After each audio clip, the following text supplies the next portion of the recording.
Welcome back to Broken Electronics. I'm Lee, and I'm so glad you could take time out of your day to join me on this adventure. And this is going to be an adventure, because quite honestly, I'm going to take a chance. macOS Sequoia 15.6 dropped a couple days ago, at least now. I have been waiting patiently for the KDK, the kernel debug kit, to become available, which is important for OpenCore Legacy Patcher to do its root patching. So far it isn't, and this is taking a long time. So the chance I'm going to take is I'm going to install it anyway, and we shall see. Now, the thing is, at this stage of the game, this is not a huge update. It's got some bug fixes in it, yes, and it's got security fixes, whatever they are. Apple is not particularly forthcoming about what those may be. But anyhow, it's not a huge update. It is entirely possible that the 15.5 KDK will be just fine, because that's what OCLP is going to fall back on to do its root patching. So I'm going to take the chance and see what happens. I know that on 2013 Mac Pros, the trash cans, they've been able to update without an updated KDK, and it's not been a problem. Is that going to be true for the 5.1? Well, I'm going to go into this and find out. And if you would like to find out with me, please stay tuned. Alright, let's get this underway. Open up system settings. We see the software update available. Sequoia 15.6. Update now. Read the entire license agreement. Okay, now obviously this is going to take a while, and there is the preparation, etc. So I shall save you that. I'm not expecting to see the KDK download come up, but we shall see. Stay tuned. Oh great, about an hour remaining. It probably won't be that long, but it may be close. Oh well. Once again, stay tuned. This download is taking forever. We're coming up on the point of being 2/3 done with the download, and it's saying 20 minutes remaining.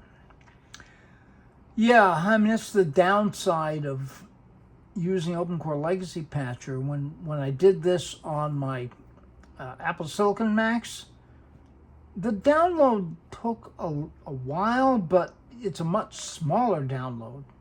With OCLP, you've got to download the entire installer. The preparation was still long, but, I mean, the misery index, as you will, is not nearly as much of a problem on an Apple Silicon Mac. In fact, you hardly think about it, really. Now, admittedly, you do have the advantage that the Mac is still usable. You can do other stuff on it while this download is going on. But it is kind of tiresome. Stay tuned. Finally, the download is finished. But we're here into preparing. About 35 minutes remaining. And even on the Apple Silicon Macs, it's 30 minutes. Now, I don't know why it takes so long. As I've said so often, I am not a computer professional. I'm a musician. But you'd have to think there'd be some way of paring down that preparing time. Because really, particularly with the Apple Silicon Macs, updating would be nothing if you didn't have to wait through that preparing. Well, anyhow, we are making progress. Stay tuned. Homemade sauces will always be here for you. Okay, sorry about that noise. Here we are the preparation is finally finished, I wish it would say something other than 35 minutes remaining, because it says 35 minutes remaining up until the point that it restarts. But here we go. And we're into this. Be several reboots. Now, honestly, I am expecting a perfectly normal upgrade with nothing out of the ordinary at all until such time as we have to do root patching. That's the concern. The hope is that the 15.5 KDK, which is the most recent available, is going to work fine to do the root patching. But we'll find out. Stay tuned. The secondary display has woken up. We're into the first reboot now. And here we go. macOS installer. And of course, oh, yeah. I haven't plugged in.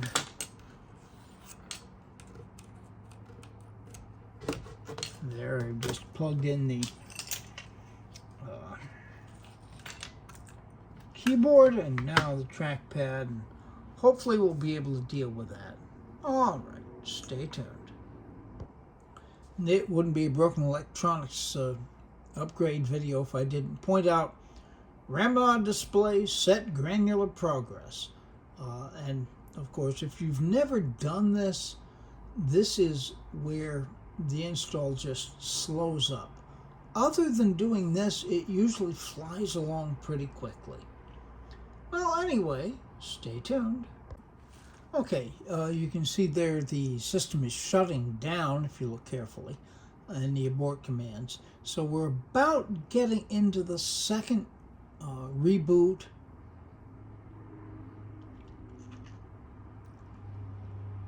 And that should be coming up pretty soon. Yes, there we go. So both screens are now black from where I'm looking at. Now, you can, of course, see me. Hi. You can see my M4 Pro Mac Mini screens behind me there, etc. But from here, everything's black. I'm leaving the camera set on the secondary display since that appears to be where all the action is going to be.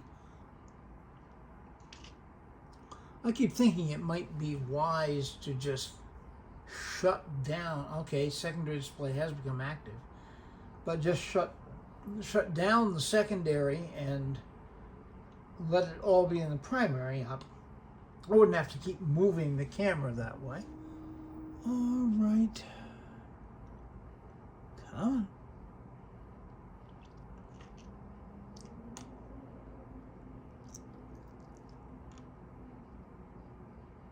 And here we go. And we are, in fact, booting right into that. And yes, once I remembered to plug in the Magic Keyboard and Magic Mouse, they work fine. Bluetooth doesn't work otherwise. Well, in any event, stay tuned. Okay, we're rebooting again. Back into the SSD. That is the boot drive. Always a good sign when this goes so fast that you can't really read what's going on.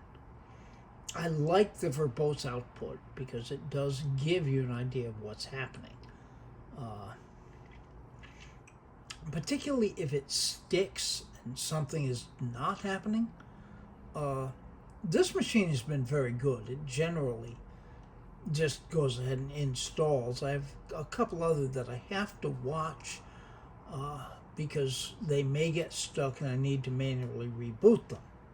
Well, in any event, stay tuned. Okay, we're into the third reboot now. That actually went pretty quickly, so I'm hopeful that this isn't going to take terribly long. We shall find out, won't we? Stay tuned.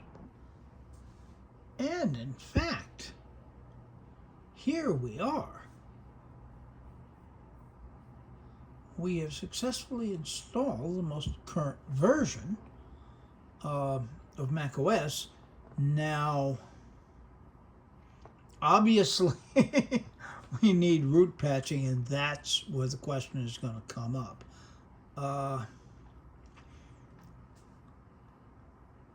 Theoretically, OpenCore Legacy Patcher should jump up and offer to do root patching, but it isn't. Maybe because it hadn't been able to download the KDK that goes with this. So let's do this manually.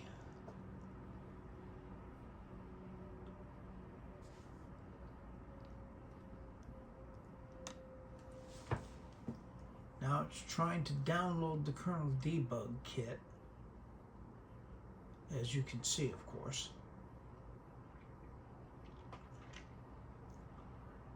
It will most likely fail since the KDK for 15.6 has not yet been released. And I don't know how long this will take, so stay tuned. Okay, the root patching is starting. Doing graphics, legacy wireless, and USB 1.1. And yes, it's merging KDK with root volume KDK 15.5, so it is falling back to the most recent one. Alright, this will take a while. Stay tuned. Okay, that actually went pretty quickly, so it says reboot to apply. And of course we're going to do that. Now the system says restart. Alright, I think we'll stay with this and hopefully we're going to have success. Now, I'm not going to move the camera at this point. The verbose output for the shutdown is happening on the secondary monitor. Alright, it's done.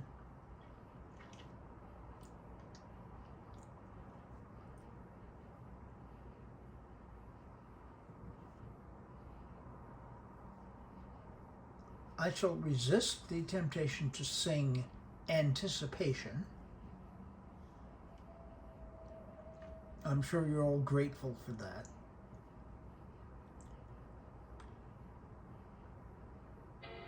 There we go. We've got a chime. Hi. And the secondary, oh jeez, secondary monitors become active.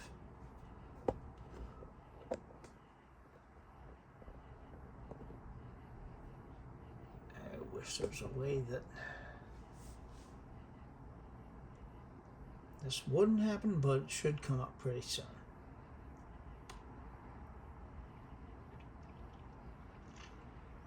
And here we are.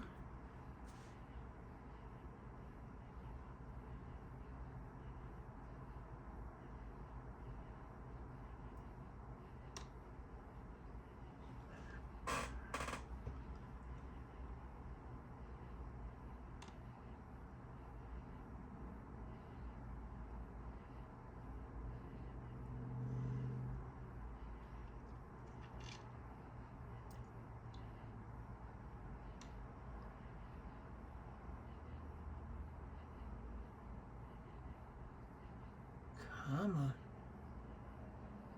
You can do it.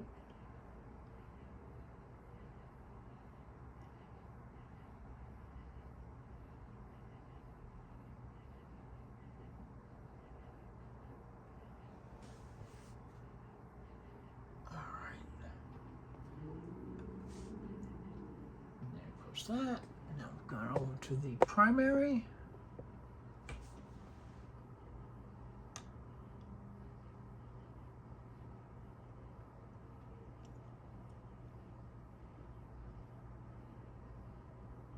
Well, that's something. Okay, there we are. Took a bit to get the wallpaper up, but the dock looks perfectly normal. Menu bar looks normal. Everything is there. All right, let's do our obligatory look at about this Mac.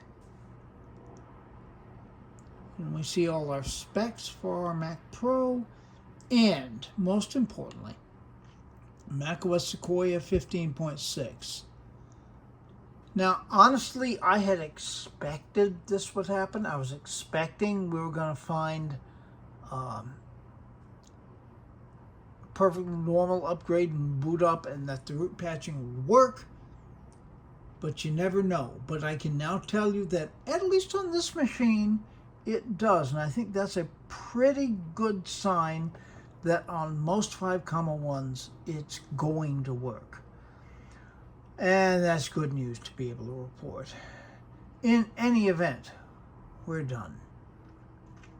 Be good to other people. They need it and deserve it. Be good to yourselves. We can make this world a better place. In order to do that, we have to start with being good to ourselves. The world is not a better place, so please take very good and careful care in these difficult times. We shall be back. If there are any updates on this machine, you'll have them, of course. I've got the two Mac Mini, actually more than two, with the Mac Mini M4 base model and the Mac Mini M4 Pro. We have several videos coming up on those, and I really need to get the so-called Bakersfield machine, the 4.1 machine, back up and running, a supported Mac OS. So, I can't guarantee when those things are going to come up, but until those things are up and available on the channel, this has been Broken Electronics.